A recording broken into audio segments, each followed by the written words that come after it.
Tribunals reforms బిల్లుకు లోక్సభ ఆమోదం తెలిపింది. విపక్షాల ఆందోళనల మధ్య మూజువాణి ఓటుతో బిల్లుకు లోక్సభ ఆమోదం తెలిపింది. విద్యార్థుల ఆందోళనపై చర్చకు సిద్దమని కేంద్ర ప్రభుత్వం స్పష్టం చేసింది. పోలీసుల చర్యపై పార్లమెంట్లో హోంమంత్రి అమిత్ షా సమాధానమిస్తారని తెలిపింది. అమిత్ షా ప్రసంగానికి లోక్సభ స్పీకర్ సమయం కేటాయించారు.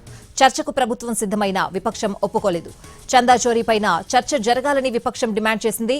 చందా చోరీ రాష్ట్ర అంశమని కేంద్రం స్పష్టం చేసింది. దీనిపై ఇప్పటికే సిట్ దర్యాప్తు జరుగుతోందని కేంద్రం తెలిపింది. విపక్షాల ఆందోళనతో లోక్సభ రేపటికి వాయిదా పడింది. మరోవైపు ఎఫ్సీఆర్ఏ బిల్లుపై ఉత్కంఠ కొనసాగుతోంది. ఎఫ్సీఆర్ఏ బిల్లుపై అమిత్ షా రేపు ప్రకటన చేసే అవకాశం ఉంది. అటు అమిత్ షాతో పార్లమెంటు వ్యవహారాల శాఖ మంత్రి కిరణ్ రిజిజు భేటీ అయ్యారు. को पास करने के लिए प्रस्तुत किया। ये बिल ट्रिब्यूनल की सब्सटेंटिव जुरिस्डिक्शन में कोई परिवर्तन नहीं करता। प्रत्येक ट्रिब्यूनल की जुरिस्डिक्शन वही रहेगी जो उसके संबंधित पेरेंट एक्ट में निर्धारित है, अर्थात जुरिस्डिक्शन बदलने का बिल नहीं है। ये governance, appointments, institutional independence, transparency और एफिशिएंसी को मजबूत करने का बिल है। माननीय अध्यक्ष महोदय, इस बिल के प्रमुख प्रोविजन इस प्रकार है। नेशनल ट्रिब्यूनल कमीशन की यानी एनटीसी की स्थापना, जिसकी अध्यक्षता सुप्रीम कोर्ट के फॉर्मर जज तथा हाई कोर्ट के फॉर्मर चीफ जस्टिस करेंगे। एनटीसी में 2 जुडिशियल 2 टेक्निकल मेंबर होंगे ताकि न्यायिक व तकनीकी विशेषज्ञता समन्वय हो। ट्रिब्यूनल अपॉइंटमेंट की प्रक्रिया एनटीसी के माध्यम से अधिक पारदर्शी, निष्पक्ष और मेरिट बेस्ड बनाया जाएगा, जिससे सर्च कम सिलेक्शन अपॉइंटमेंट तथा इंक्वायरी और रिमोल से जुड़े कार्य शामिल होंगे। यूनिफॉर्म गवर्नेंस आदि एकरूपता के लिए डेडिकेटेड एनटीसी सेक्रेटेरिएट की व्यवस्था भी की गई है ताकि ट्रिब्यूनल का प्रशासन। अब मंत्री जी ये प्रस्ताव करें कि विधेयक को पारित किया जाए। Honourable chairperson sir, with your permission I move that the bill be passed. माननीय मंत्री जी ने विधेयक को पास करने के लिए प्रस्तुत किया है। आप में से किसी लोगों को अगर विधेयक पे कुछ कहना हो तो कहिए। तो सदन में आप हंगामा कर रहे हैं। प्रश्न ये है कि विधेयक को पारित किया जाए, जो सदस्य इसके पक्ष में वो हाँ कहें, जो सदस्य विरोध में है वो ना कहें।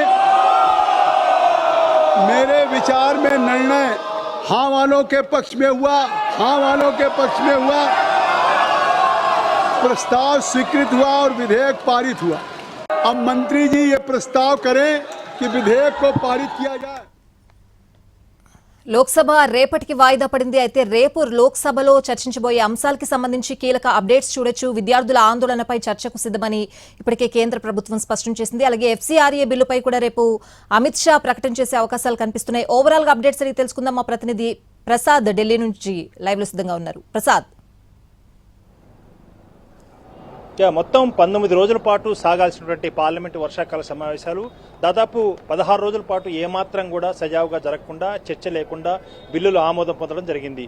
వరుసగా ప్రతిరోజు కూడా ఉదయం పూట ప్రతిపక్షాలు పార్లమెంటు వెలుపల లోపల కూడా నిరసనలు, నినాదాలు ఇస్తూ వాయిదాలు పట్టడం జరిగింది. సభలు 2 ఉభయ సభలు కూడా. అదేవిధంగా మధ్యాహ్నం పూట బిల్లులను ఎలాంటి చర్చ లేకుండా ఆమోదం పొందే ప్రక్రియ కొనసాగింది. ఇంకా కేవలం 3 రోజుల పాటే ఈ వర్షాకాల సమావేశాలు జరిగేందుకు ఆస్కారం ఉంది. ఆ నేపథ్యంలో ఈరోజు జరిగినటువంటి స్పీకరు ఓం బిర్లా నేతృత్వంలో జరిగినటువంటి బిజినెస్ అడ్వైజరీ కమిటీలో విపక్షాలు చేసిన డిమాండ్ మేరకు హోంమంత్రి అమిత్ షా సభాముఖంగా సమాధానం ఇచ్చేందుకు సిద్ధమన్న అంశాన్ని కిరణ్ రిజిజు చెప్పడంతో ఆ మేరకు కొంతమేరకు సజావుగా జరిగేందుకు ఆస్కారం ఉన్నట్లు కనపడినప్పటికీ కూడా విపక్షాలు మాత్రం మరలా చందా చోరీపై కూడా ఈ బోర్డు ఏర్పాటు విషయం, రామ మందిర్ బోర్డు ఏర్పాటు విషయంలో ప్రధానమంత్రి నేరుగా జోక్యం ఉంది కాబట్టి ప్రధానమంత్రి ప్రభుత్వం కూడా బాధ్యత వహించి ఒక ప్రకటన చేయాలని చెప్పి, అందుకు చర్చ కూడా జరగాలని చెప్పి కూడా విపక్షాలు మరొక డిమాండ్ కూడా తెరపైకి తీసుకొచ్చాయి. ఈ నేపథ్యంలో అనేకమైనటువంటి అంశాలు ముడిపడి ఉన్నాయి. ఒకటి, డీలిమిటేషన్ బిల్లు చాలా కీలకం బిల్లు, దీన్ని ఆమోదింప చేసుకోవాలి, విపక్షాలు చర్చలో పాల్గొనేటట్టు చేయాలి. అదేవిధంగా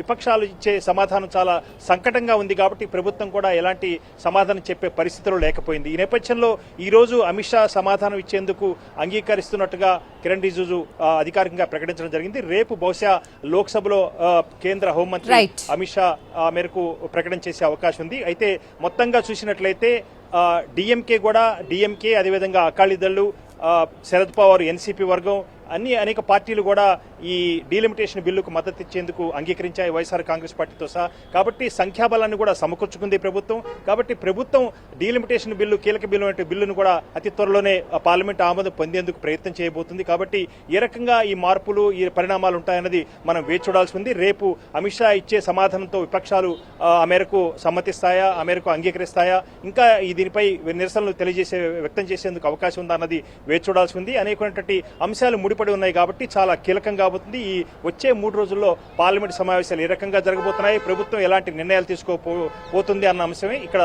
కీలకం కాబోతుంది. Right Prasad, thanks for the updates.